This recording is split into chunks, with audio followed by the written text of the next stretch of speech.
بسم اللہ الرحمن الرحیم الحمد للہ وکفی وسلام علی عبادہ الذین اصطفی اما بعد اعوذ باللہ من الشیطان الرجیم بسم اللہ الرحمن الرحیم یا ایہا الذین آمنوا توبوا الی اللہ توبۃ نصوحا وقال اللہ تعالی فی مقام آخر وذکر فإن الذکرى تنفع المؤمنین سبحان ربک رب العزة عما یصفون وسلام علی المرسلین والحمد للہ رب العالمین اللہم صل علی سیدنا محمد وعلى آل سيدنا محمد وبارك وسلم اللهم صل على سيدنا محمد وعلى آل سيدنا محمد وبارك وسلم اللهم صل على سيدنا محمد وعلى آل سيدنا محمد وبارك وسلم۔ اللہ کا لاکھ لاکھ شکر احسان ہے کہ اللہ رب العزت نے ہمیں اپنی قدرت کاملہ سے پیدا فرمایا اور ہم کس طرح سے زندگی گزاریں کہ اس طرح زندگی گزار کر جب دنیا سے جائیں تو اللہ خوش ہو جائیں، یہ طریقہ بھی اللہ پاک نے ہمیں سجھایا، سمجھایا، بتایا۔ یہ ہو نہیں سکتا کہ اللہ پاک نے کسی کام کے کرنے کا ہمیں حکم دیا اور اس کے اللہ پاک نے ہمیں اسباب عطا نہیں فرمائے، ورنہ تکلیف مالا یطاق ہوتا اور نعوذ باللہ اللہ پاک بندے پہ ظالم ہوتے۔ ان اللہ لیس بظلام للعبید، اللہ اپنے بندوں پر ظلم کرنے والے نہیں ہیں۔ اس لیے اللہ رب العزت نے انسانوں کو جو مطلوب محبوب زندگی گزارنے کا اللہ پاک نے حکم دیا، اس کا محبوب صلی اللہ علیہ وسلم کے ذریعے سے طریقہ بتلایا اور طریقہ بتلا کر طریقے کے ساتھ ساتھ محبوب صلی اللہ علیہ وسلم کو اس کا نمونہ بنا دیا کہ آپ اس طرح سے زندگی گزاریں گے۔ اس کے علاوہ اللہ رب العزت نے سال کے 365 دن اور مہینے کے 29-30 دن، ہفتے کے 7 دن اور صبح سے شام تک کا جو نظام الاوقات ہے وہ مرتب کر کے دیا۔ مثلا نمازیں پڑھنا ہے، جمعہ کی نماز ادا کرنا ہے، اور رمضان کے روزے رکھنے ہیں، زکوٰۃ دینی ہے، حج کرنا ہے، امر بالمعروف کرنا ہے۔ یعنی اگرچہ انبیاء کرام کا سلسلہ منقطع ہو گیا لیکن نبوی تعلیمات صبح قیامت تک چلتی رہیں گی، اور نبی پاک صلی اللہ علیہ وسلم کی لائی ہوئی تعلیمات کے حاملین وہ صبح قیامت تک آتے رہیں گے، وہ خود بھی چل کر دکھائیں گے اور رہبری بھی فرمائیں گے۔ لہذا کوئی نوجوان بچہ یہ کہے کہ جی میرے خیالات قابو میں نہیں ہیں اور میرا نفس قابو میں نہیں ہے اور بدنگاہی سے بچنا تو بہت مشکل کام ہے، بدکاری سے بچنا تو بہت مشکل کام ہے اور مجھ سے یہ نہیں ہو سکتا، یہ اصل میں نفس کی ترجمانی ہے اور یہ سسٹم سے ناواقفیت کی علامت ہے۔ اللہ رب العزت نے ہر مومن بندے کے لیے نیک بننا آسان فرمایا ہے، لیکن سب سے پہلے اس میں نیت کرنی ہوتی ہے کہ ہم نیت تو کریں ہمیں نیک بننا ہے۔ پھر اللہ رب العزت اسی اعتبار سے جیسے ترتیب بتائی ہے اسی اعتبار سے اللہ تعالیٰ آسان فرما دیتے ہیں۔ ابھی گزشتہ مہینہ جو ہمارا اسلامی گزرا وہ تھا رمضان کا مہینہ۔ رمضان کے مہینے میں اللہ رب العزت نے بندوں کی تربیت فرمائی۔ ذرا ہم اس پر غور کریں کہ انسان کے لیے سب سے مشکل مرحلہ شیطان سے بچنا ہوتا ہے۔ سب سے مشکل مرحلہ شیطان کے حملوں سے بچنا ہوتا ہے، تو اللہ رب العزت نے رمضان مبارک کے مہینے میں شیطان کو قید کروا دیا۔ دوسرا بڑا مرحلہ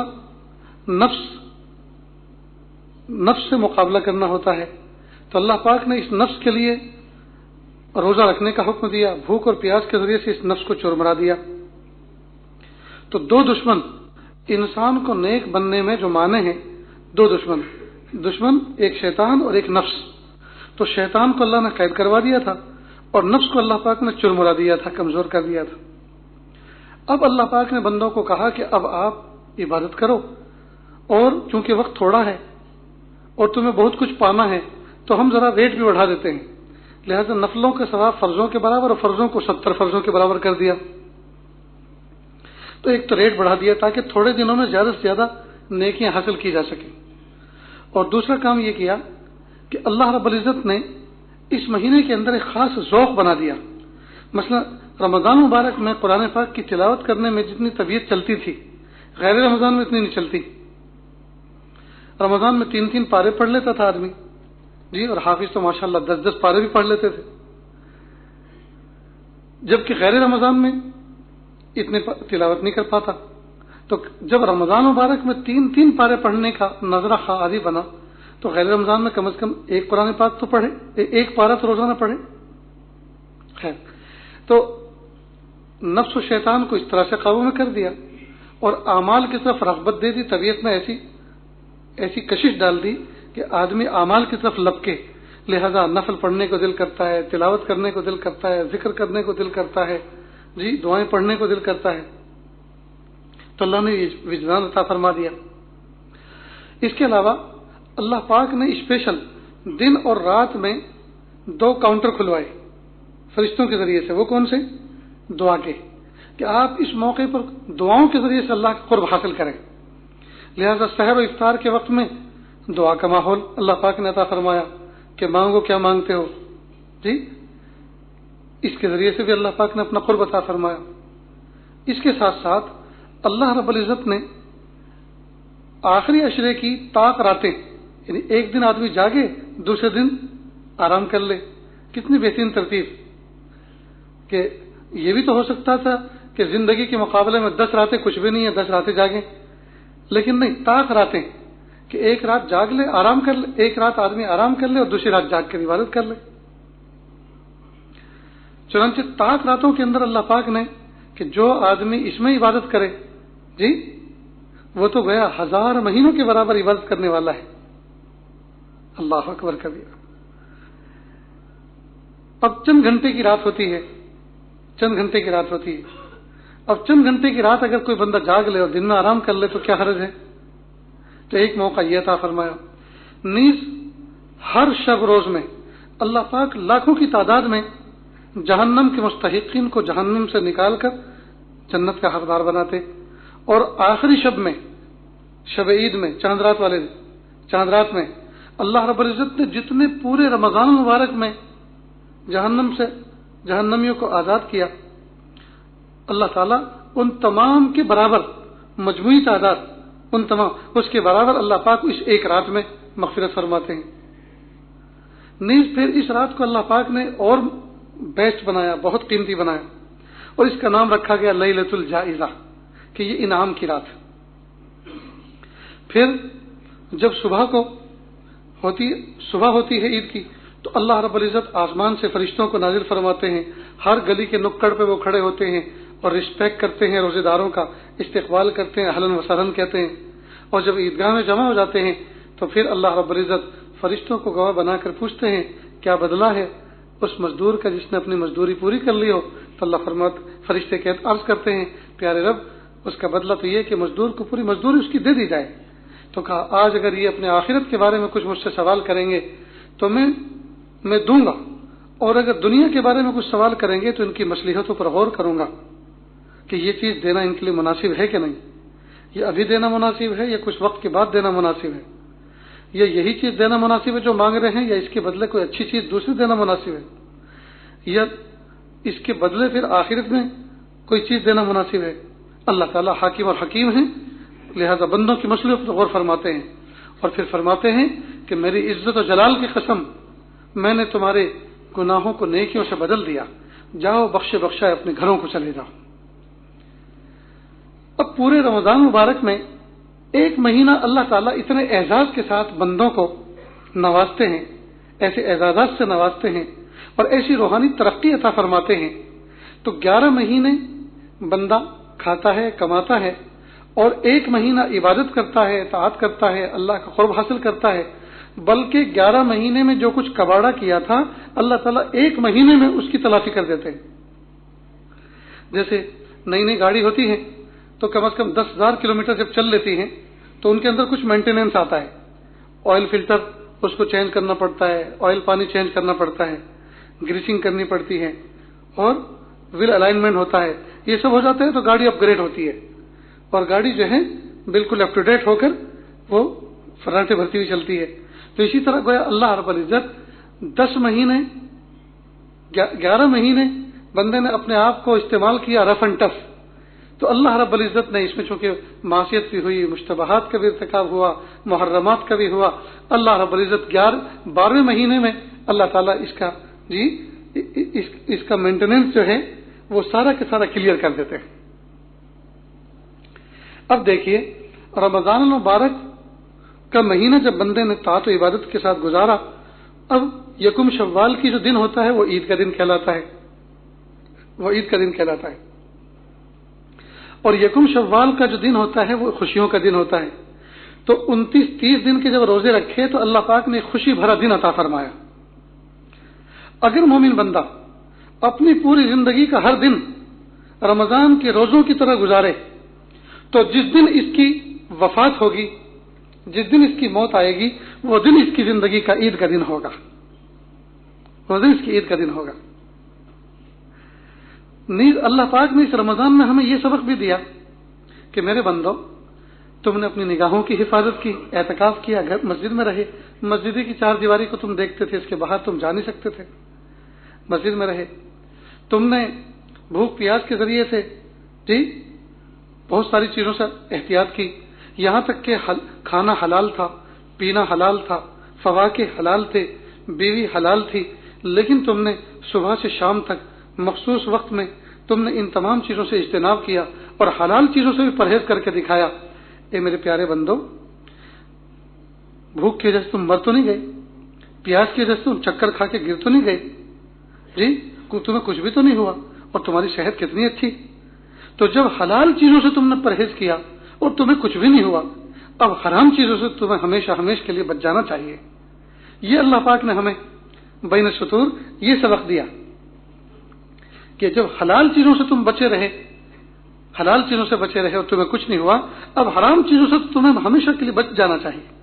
لیکن دوستو، اتنا پیارا موقع رمضان مبارک میں اللہ عطا فرماتے ہیں، ہم اس میں بیڑی چھوڑ سکتے ہیں، اسموکنگ چھوڑ سکتے ہیں، پان گٹکا تمباکو چھوڑ سکتے ہیں، کیونکہ صبح سے شام تک 12 گھنٹے 14 گھنٹے جب ہم نے چھوڑ دیا اور رات کے کچھ گھنٹے سونے میں گزر جاتے ہیں، کچھ گھنٹے عبادت میں گزر جاتے ہیں، تو معلوم ہوا 24 گھنٹے میں 5 6 7 گھنٹے ہمیں ملتے کھانے پینے کے، اور اس میں اگر ہم تھوڑا سا اور بریک لگا لیں، اہتمام کر لیں، تو گویا رمضان مبارک کا مہینہ 24 گھنٹے کا ایسا گزرا کہ جس میں ہم نے بدپرہیزی نہیں کی.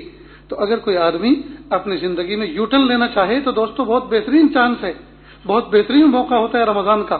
لیکن دوستو کمی ہماری ہے، غفلت ہماری. میں بہت سارے دوست احباب جو حج پہ جاتے ہیں ان کو کہتا ہوں کہ دیکھو بھی تم حج پہ جا رہے ہو، گٹکا لے کے مت جانا. جس سرزمین پہ صحابہ کرام کے قدم مبارک پڑے ہیں، وہاں اس سرزمین کو تم گٹکے کے اور یہ تمباکو کھا کے اس کو رنگتے مت پھرنا، اس کی اہانت مت کرنا. تو احتیاط کرتے وہ نہیں لے کے جاتے. تو 35-40 دن وہاں رہ کر آتے ہیں. تو جو بندہ 35-40 دن بغیر گٹکے تمباکو کے رہ سکتا ہے تو کیا وہ زندگی بھر دوسرے دن نہیں گزار سکتا؟ لیکن ارادہ ہی نہیں کرتے، عزم ہی نہیں کرتے، یہاں آنے کے بعد پھر ویسے کے ویسے ہو جاتے ہیں. تو رمضان مبارک کا مہینہ جو اللہ پاک نے ہمیں عطا فرمایا تھا، کتنا پیارا رمضان کا مہینہ ہمارا گزرا، کتنی عبادتوں کے ساتھ اللہ پاک نے اپنا قرب عطا فرمایا. اب رمضان گزرنے کے مطلب یہ نہیں کہ چھٹی، اب تلاوت نہیں کریں گے، بہت کر لی، اب ذکر نہیں کریں گے، بہت کر لیا، اب لمبی لمبی دعائیں نہیں مانگیں گے، بہت مانگی. جو دینا ہوتا اللہ میاں کو تو وہ رمضان میں دے دیتے، نہیں دیا تو اب کبھی بھی نہیں دیں گے، نعوذ باللہ. ہم اس طرح سے ٹھان لیں اور ایسے ارادے کر کے ہم بیٹھ جائیں، یہ شکست خوردہ انسان کے مانند ہے. ہم شکست نہ کھائیں، اللہ تعالیٰ سے وابستہ رہیں، اللہ سے ہوپ فل رہیں، پر امید رہیں، یقین کے ساتھ زندگی گزاریں. اہدنا الصراط المستقیم ایاک نعبد و ایاک نستعین. اے اللہ، ہم تیری ہی عبادت کرتے ہیں اور تجھ ہی سے مدد مانگتے ہیں. یہ کوئی جز وقتی نہیں ہے کہ نماز میں کہتے ہیں بس، اور نماز کے خارج جو ہم نہیں، دوسروں سے عبادت بھی دوسروں کی کریں گے اور دوسروں سے مانگیں گے، نہیں، ہرگز نہیں ہو سکتا. ایاک نعبد و ایاک نستعین. جب ہم کسی مخلوق کی طرف جائیں تو اس کا استحضار رہے، نہیں، ہم اللہ کی عبادت کرتے ہیں، اللہ ہی سے مدد مانگتے ہیں، ہم تو پہلے اللہ سے مانگیں. تو رمضان مبارک کا مہینہ جو اللہ پاک نے ہمیں زندگی میں عطا فرمایا، یہ تربیت کا مہینہ تھا. لیکن افسوس کی بات ہے کہ ہم نے اس تربیت کو جز وقتی سمجھا کہ رمضان بس یہ سیزنل عبادت، جیسے گنے کے کوئلو چالو ہوتے ہیں گنے کے موسم میں، سیزن میں، اس وقت وہاں ایک خاص قسم کی ہنگامہ آرائی ہوتی ہے جی، راتوں کو جاگتے ہیں، دن میں وہ آرام کرتے ہیں، اور ایک خاص منظر ہوتا ہے گڑ پکنے کا، گنا پل رہا ہے، دھواں اٹھ رہا ہے، اور اس کی خاص قسم کی بھاپ اٹھ رہی ہے، اس کی خوشبو مہک رہی ہے فضا کے اندر گڑ پکنے کی۔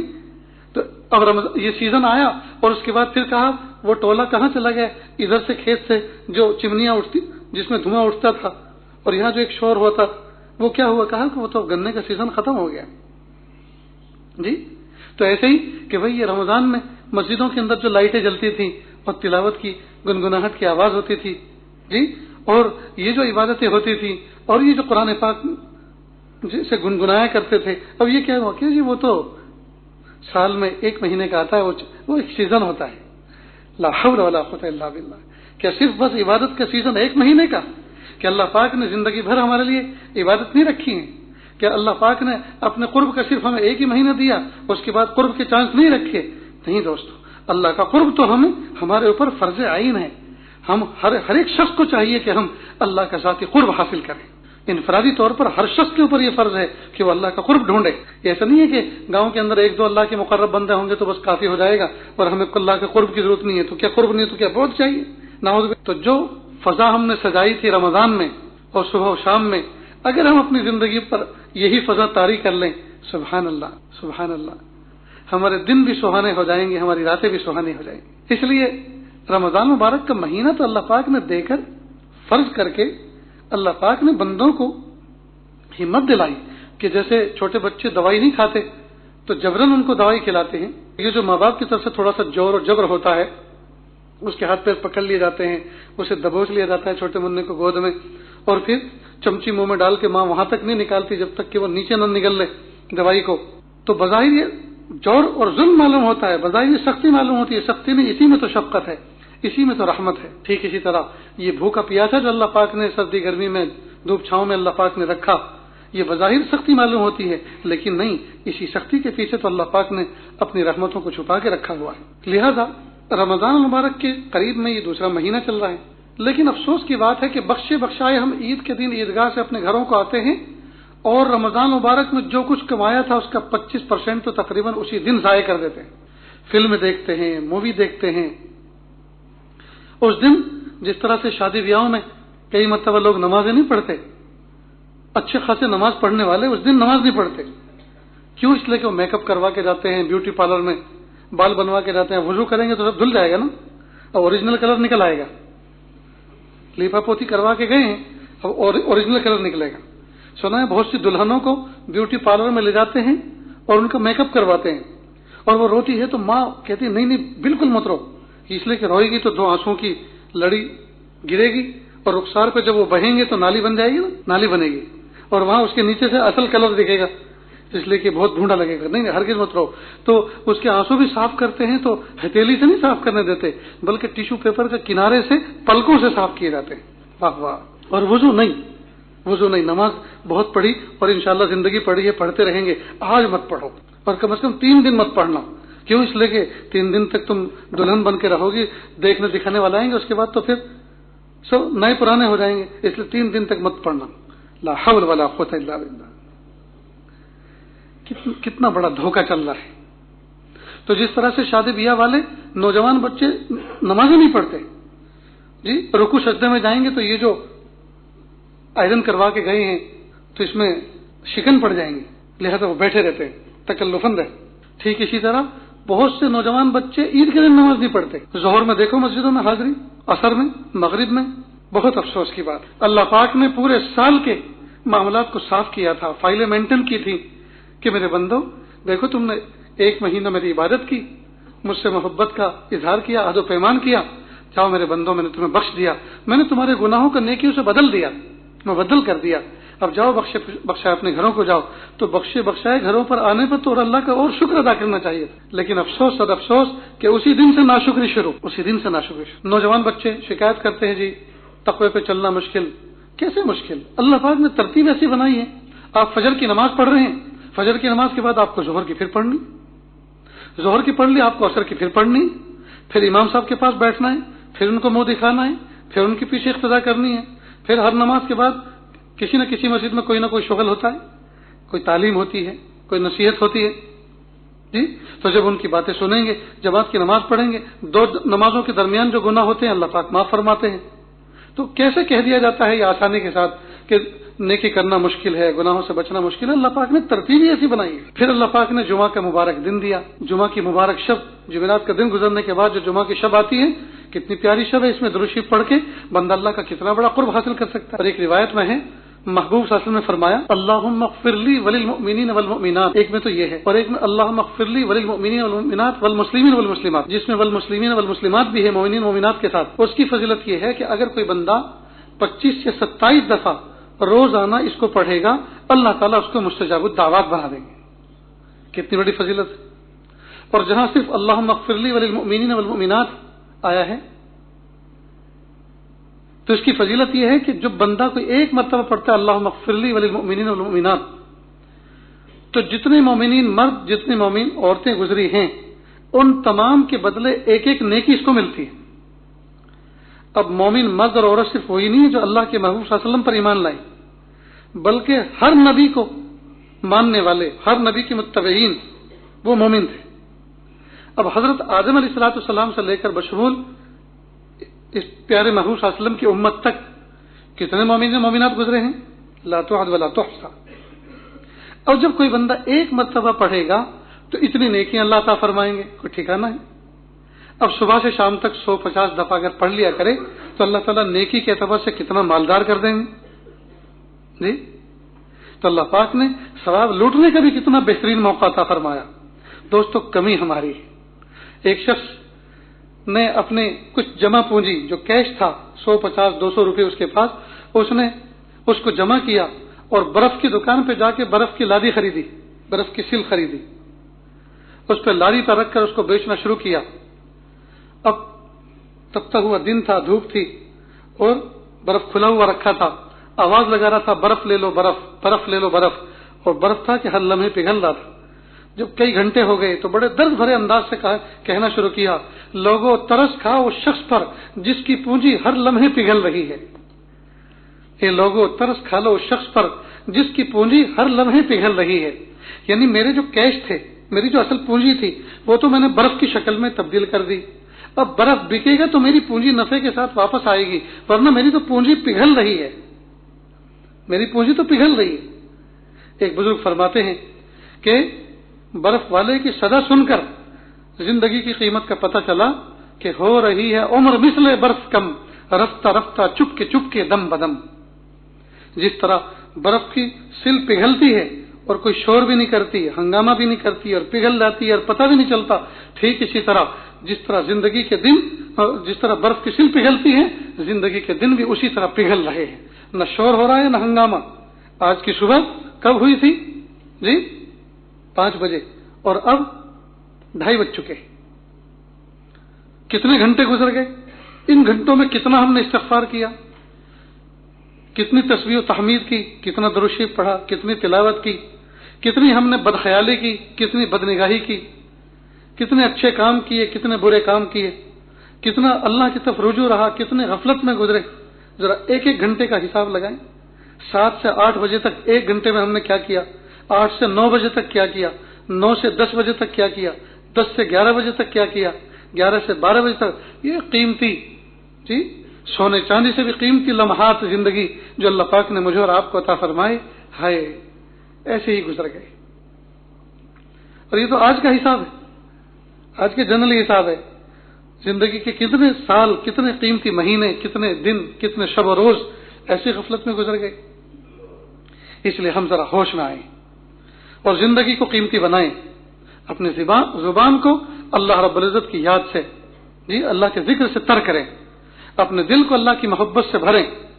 اپنے دماغ کو پاک کریں خیالات سے، تصورات سے، تفکرات سے، اور اللہ کی معرفت مانگیں.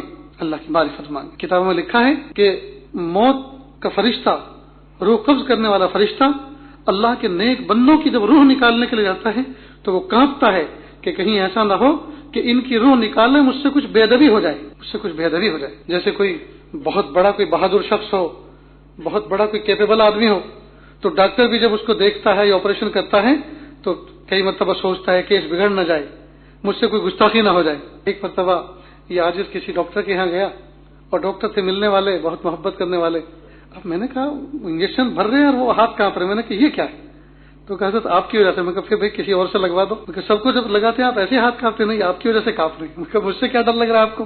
کہا وہ تو مجھ سے پوچھو، میں زبان سے بتا نہیں سکتا۔ ایک مطلب ایک نوجوان بچہ، ان کے ہم گھر جاتے ہیں، وہ گاڑی میں ہمیں بٹھا کے ایئرپورٹ ریلوے اسٹیشن پہنچاتے۔ ایک مطلب اپنے گھر سے میں نے ان کو گاڑی کا اسٹیئرنگ دیا، ان کا بیٹا ذرا مجھے فلاح ادارے میں جانا ہے، وہاں تک پہنچا دو۔ پہلے گیئر میں وہاں تک لے کر گئے۔ میں نے کہا یہ تو پہلے گیئر میں، تو کہا آپ سے ڈر لگ رہا ہے۔ میں کہا پہلے کبھی نہیں لگا، آج پتہ نہیں آج کیوں لگ رہا ہے، یا تو یہ کہ آپ کی گاڑی میں چلا رہا ہوں اس لیے۔ تو کئی مرتبہ ہوتا ہے، اس طرح کا ہوتا ہے۔ خیر، تو پیارے نوجوان طلبہ عزیز، مہمانان کرام اور پردے میں بیٹھی ہوئی ماں بہنیں اور دور دراز جہاں تک یہ آواز جاری ہے، میں درخواست کرتا ہوں کہ زندگی کے قیمتی لمحات جو اللہ پاک نے ہمیں عطا فرمائے، بہت کچھ ہم کھو چکے، بہت کچھ لٹا چکے، اب اللہ کے لیے اب لٹانے کی کوشش نہ کریں، اب اپنے لمحات زندگی کو قیمتی بنائیں، صبح سے شام تک محاسبہ کریں، سونے سے پہلے محاسبہ کریں۔ میرے پیارے اللہ، آپ نے زندگی کا بہترین دن مجھے عطا فرمایا تھا، اللہ میں نے اس میں غیبت کی، میں نے اس میں بکواس کی، میں نے اس میں انٹرنیٹ پر وقت ضائع کیا، میں نے واٹس ایپ پہ وقت ضائع کیا، میں نے یوٹیوب پہ وقت ضائع کیا، میں نے جھوٹ بولا، میں نے لوگوں کو دھوکہ دیا، میں نے بس ہنسی مذاق کر کے وقت ضائع کر دیا۔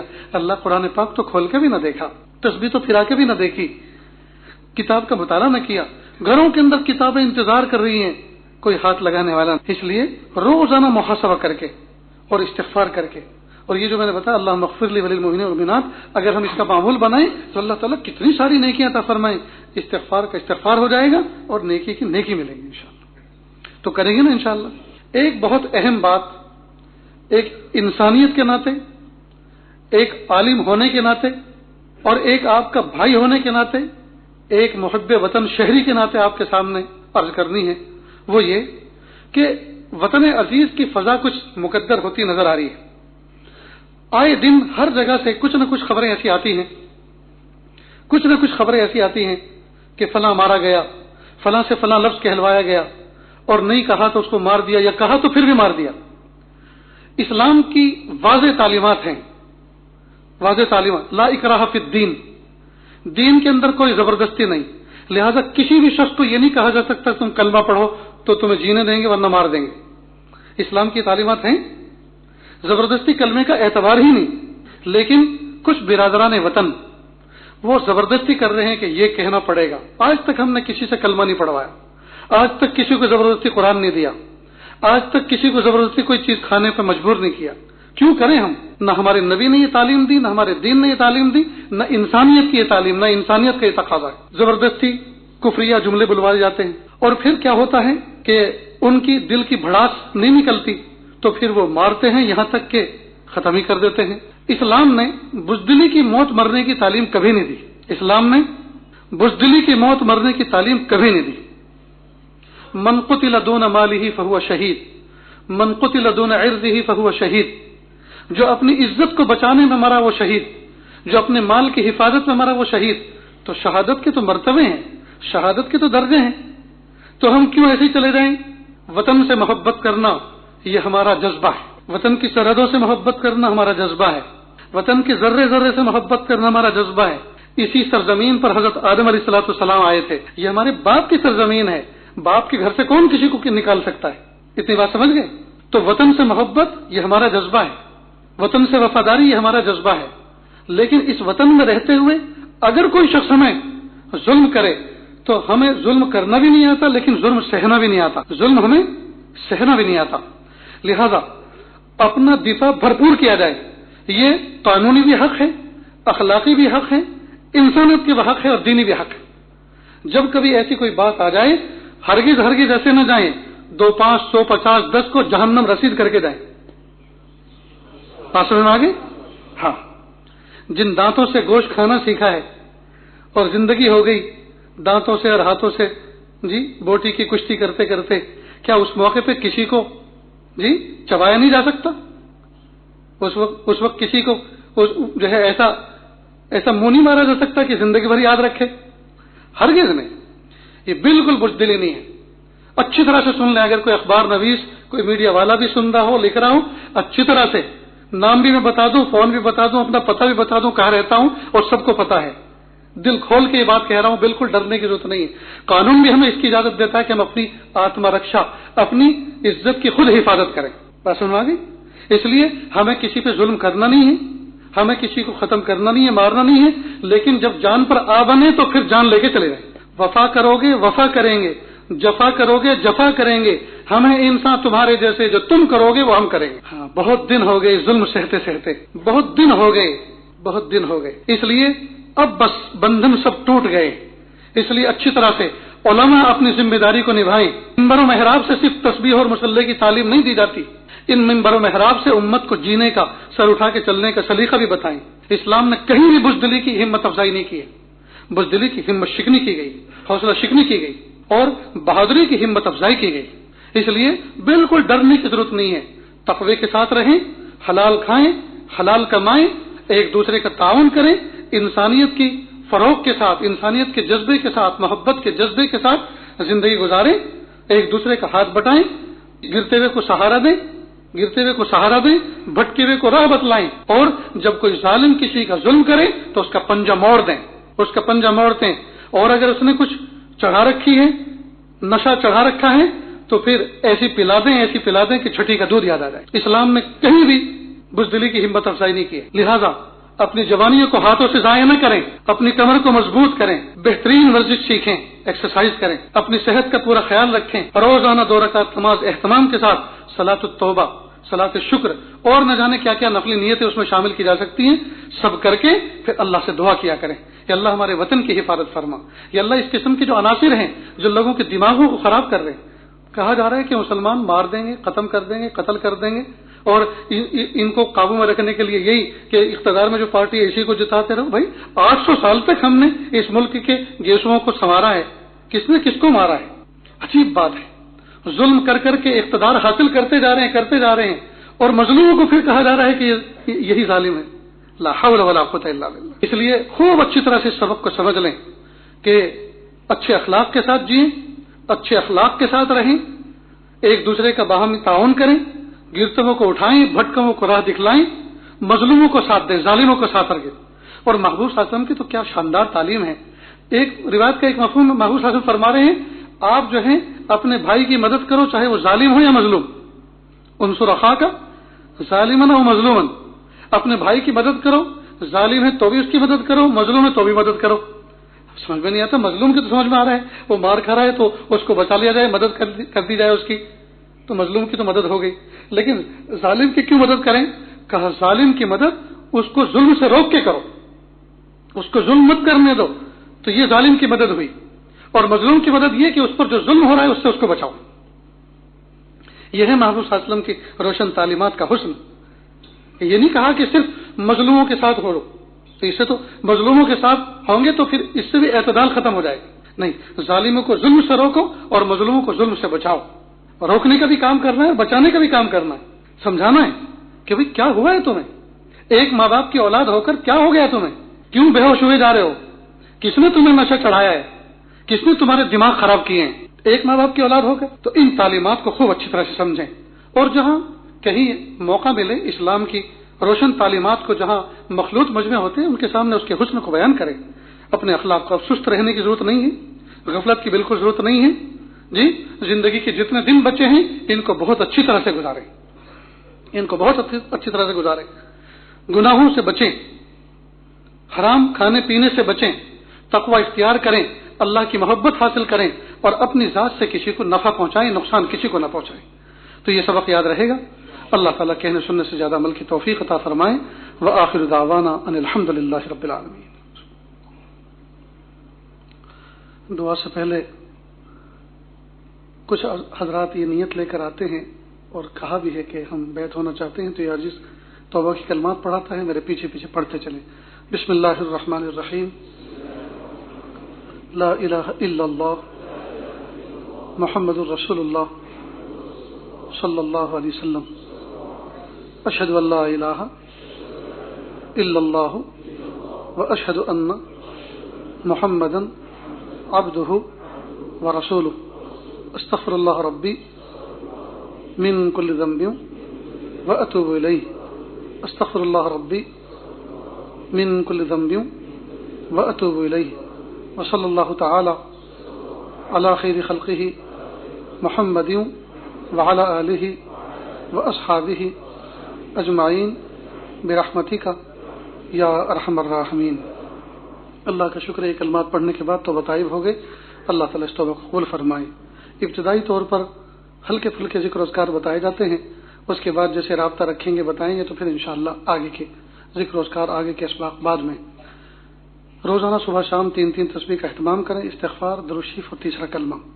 نیز پاؤ پارا قرآن پاک کی تلاوت کا اہتمام کریں، نمازوں کو پابندی سے پڑھیں، اپنی ذات سے کسی کو تکلیف نہ پہنچائیں۔ تو عمل کریں گے نا انشاءاللہ، اللہ عمل کی توفیق دے۔ تھوڑی سی دیر کے لیے مراقبہ کر لیں، آنکھوں کو بند کر لیں، سر کو جھکا لیں، دنیا اور دنیا میں جو کچھ ہے اسے ہٹ کر کے اللہ کی یاد میں ڈوب جائیں۔ نیت کریں اللہ کی رحمت آ رہی ہے، میرے دل میں سما رہی ہے، میرے دل سے گناہوں کی ظلمت و سیاہی دور ہو رہی ہے، میرا دل کہہ رہا ہے اللہ اللہ اللہ لا الہ الا اللہ۔ ہاتھ اٹھا لیجیے، دعا کر لیں۔ بسم اللہ الرحمن الرحیم۔ اللہم صلی علی سیدنا محمد وعلی آل سیدنا محمد وبارک وسلم۔ لا احصی ثناء علیک انت کما اثنیت علی نفسک رب اغفر وارحم وانت خیر الراحمین۔ حسبی اللہ لا الہ الا ہو علیہ توکلت ہو رب العرش العظیم۔ پیارے اللہ، ہم ظاہر میں آپ کے بندے اور بندیاں ہیں، حقیقت میں نہایت گندے ہیں۔ اللہ ہمارے دلوں کی گندگی کو دور فرما، ہمیں اپنی بندگی کا سلیقہ عطا فرما، شرمندگی والے کاموں سے ہماری حفاظت فرما، برے دن سے، بری بات سے، بری رات سے، برے انجام سے ہماری حفاظت فرما، سوء خاتمہ سے ہماری حفاظت فرما۔ اللہ جی، یہ ہاتھ اٹھائے جانے کے قابل نہیں اور یہ زبان کو سوال کرنے کے قابل نہیں، آپ سے نہ مانگے تو کس سے مانگیں، آپ سے سوال نہ کریں تو کس سے سوال کریں۔ اللہ جی، ایک کمزور ایک قوی کے دروازے پر، ایک سائل ایک سخی کے دروازے پر، ایک محتاج ایک غنی کے دروازے پر حاضر ہے۔ میرے پیارے اللہ، بہت دور سے آئے ہیں، بہت دیر سے آئے ہیں، بہت دور سے آئے ہیں، بہت دیر سے آئے ہیں۔ پیارے اللہ، اپنی محبت دے دیجئے، اپنی معرفت دے دیجئے، اپنا قرب دے دیجئے، اپنی ولایت دے دیجئے، مقام احسان دے دیجئے، مقام احسان کا کامل احساس دے دیجئے، مقام ولایت دے دیجئے۔ اللہ جی، اس مجمع میں نہ جانے کتنے دکھیارے، کتنے غم کے مارے بیٹھے ہوئے ہیں، یا اللہ سب کو اپنی محبت عطا فرما، سب کے غموں کو دور فرما، سب کی تکلیفوں کو دور فرما۔ اللہ کتنے بیمار ہیں، ان کو شفائے کامل عطا فرما۔ یا اللہ، بیماری بھی آپ کی نعمت، صحت بھی آپ کی نعمت، لیکن بندے بندیاں کمزور ہیں، بیماری کی نعمت کو برداشت نہیں کر سکتے۔ یا اللہ، اس کے بدلے ان کو صحت کی نعمت عطا فرما دیجئے اور شکر کی توفیق دے دیجئے۔ میرے پیارے اللہ، ہم سب کو ایسا بنا دیجئے ہم آپ کو پسند آ جائیں۔ اللہ، بڑی تعداد میں مہمان رسول بیٹھے ہوئے ہیں۔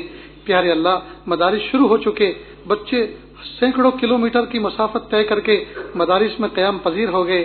یا اللہ، اپنے بیگ، اپنے بستر لے کر آئے اور مدارس میں ڈیرے ڈال دیے، پڑھنا شروع کر دیا، کتابیں تقسیم ہو چکی، اسباق شروع ہو چکے، رمضان مبارک کی چھٹیاں گزار کر آئے اور بہت سے بچے پہلی دفعہ پڑھنے کے لیے آئے۔ رب کریم، جس دن ان بچوں کو اپنے گھر سے رخصت ہونا ہوتا ہے، اللہ پوری رات ماں جاگتی ہے اور بچوں کے لیے ناشتہ تیار کرتی ہے، سامان سفر تیار کرتی ہے، اور کئی مرتبہ کچن میں سے نکل کر کمروں میں آ کر بچوں کو دیکھتی ہے کہ میرا منا آج اس چارپائی پہ سو رہا ہے، آج اس کونے میں، اس گوشے میں سو رہا ہے، کل یہ بچہ یہاں نہیں ہوگا، کل یہاں سے رخصت ہو چکا ہوگا۔ کئی مرتبہ ہمارے محبت کے پیشانی پہ آ کے بوسہ دے جاتی ہے۔ اور پیارے اللہ، جب صبح ہوتی ہے اور بچے کا والد نماز پڑھ کے فارغ ہو کر آتا ہے، بچے کو ناشتہ کراتی ہے، نلاتی دھلاتی ہے اور بیگ تیار کر کے باپ کے حوالے کرتی ہے، جاؤ میرے لاڈلے کو مدرسہ پہنچا کر آؤ۔ باپ بچے کو سینے سے لگاتا ہے اور لے کے چلتا ہے، ماں بھی سر پہ دست شفقت پھراتی ہے۔ ماں پہلے سے سوچ کے رکھتی ہے کہ مجھے رونا نہیں ہے، اپنے جذبات پر قابو پانا ہے، ورنہ بچہ حوصلے پست کر لے گا، لیکن وہ اس وقت شکست کھا جاتی ہے اور اس کے آنسو نہ چاہتے ہوئے بھی ڈھلک جاتے ہیں، اور آس پڑوس کی عورتیں، بوڑھی عورتیں بھی آ جاتی ہیں، من نہ جا رہا ہے، کوئی نانی کا درجہ رکھتی ہے، کوئی دادی کا درجہ رکھتی ہے، وہ بھی بچے کے سر پہ ہاتھ پھراتی ہیں۔ پھر یہ بچہ رخصت ہو کر اپنی بستی سے دلہا بن کے گویا نکلتا ہے۔ یہ مہمان رسول، یہ حضور پاک صلی اللہ علیہ وسلم کے مہمان، اس کے راستے میں فرشتے پر بچھاتے ہیں برکت کے لیے۔